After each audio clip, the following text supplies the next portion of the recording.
കേരളത്തിന്റെ മനസ്സ് LDFിനൊപ്പമെന്ന് മുഖ്യമന്ത്രി പിണറായി വിജയൻ. സാധാരണ തിരഞ്ഞെടുപ്പുകളിൽ കാണാറുള്ള ഭരണത്തിനെതിരെയുള്ള വികാരം ഉണ്ടാകുമെന്ന് പ്രതീക്ഷിച്ചവർക്ക് കടുത്ത നിരാശയാണ് ഉണ്ടാക്കുന്നതെന്നാണ് ജനങ്ങളിൽ നിന്നുള്ള പ്രതികരണമെന്നും അദ്ദേഹം പറഞ്ഞു. ഭരണവിരുദ്ധ വികാരം എവിടെയും പ്രകടമല്ലെന്നും പ്രതിപക്ഷത്തോടുള്ള അവിശ്വാസവും അസന്തുഷ്ടിയും കാണാനുണ്ടെന്നും മുഖ്യമന്ത്രി പറഞ്ഞു. പ്രചാരണ രംഗത്ത് പ്രതിപക്ഷം അഴിച്ചുവിട്ട നുണപ്രചാരണങ്ങൾ അവർക്ക് തന്നെ തിരിച്ചടിയാണെന്നും അദ്ദേഹം പറഞ്ഞു. 2021 അവതരിപ്പിച്ച പ്രകടന പത്രികയിൽ 97% പൂർത്തീകരിച്ചാണ് ഇക്കുറി തിരഞ്ഞെടുപ്പിനെ നേരിടുന്നത്. അത് അഭിമാനകരമായ നേട്ടമാണ്. ചെയ്യാൻ പറ്റുന്നത് പറയുക, പറയുന്നത് ചെയ്യുക. ഇത് കൃത്യമായി പാലിച്ചു പോകുന്നുണ്ട്. വികസനത്തിനൊപ്പം ജനങ്ങളുടെ ക്ഷേമവും സർക്കാർ നോക്കി. രണ്ടും ഒരുമിച്ച് കൊണ്ടുപോകാൻ കഴിഞ്ഞു. ആ മുന്നേറ്റം ശക്തിപ്പെടുത്തേണ്ടതുണ്ട്.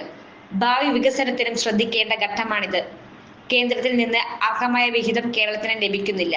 ഇത് വികസനത്തെ പ്രതികൂലമായി ബാധിച്ചു.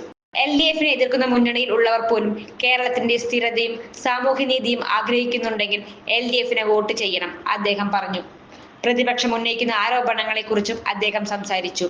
തെരഞ്ഞെടുപ്പിന് തൊട്ടു മുൻപുള്ള നിയമസഭാ സമ്മേളനത്തിൽ ഒരു ആരോപണം പോലും ഉന്നയിക്കാൻ പ്രതിപക്ഷത്തിന് കഴിഞ്ഞില്ല. UDF ഭരണപക്ഷത്തായാലും പ്രതിപക്ഷത്തായാലും കാര്യമില്ല. ഏറ്റവും അഴിമതി കുറഞ്ഞ സംസ്ഥാനമായി കേരളം മാറി. അതിനെ ഇടയാക്കിയത് LDFിന്റെ സംസ്കാരമാണ്.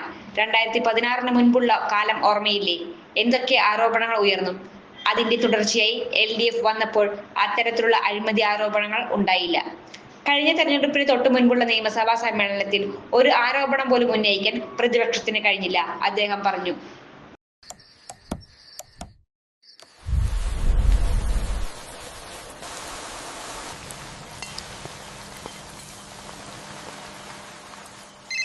ചേട്ടാ, വീടിന് പുറത്തെ ലൈറ്റ് ഒന്ന് ഓണാക്കുവോ? ഫുല്ലിരുട്ടാ. ദാ ഇപ്പം ഇടാം.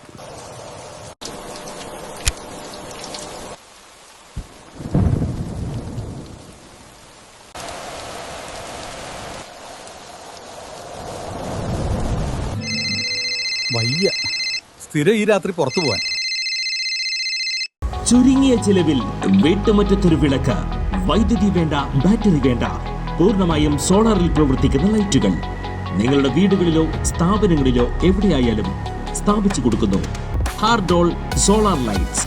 കൂടുതൽ വിവരങ്ങൾക്ക് വിളിക്കേണ്ട നമ്പർ 9447132148. കൂടുതൽ വാർത്തകൾക്ക് ഞങ്ങളുടെ ചാനൽ സബ്സ്ക്രൈബ് ചെയ്യുക. ഫേസ്ബുക്ക് ഫോളോ അപ്പ് ചെയ്യുക. വാർത്തകൾ വേഗത്തിലറിയാൻ Anytime News.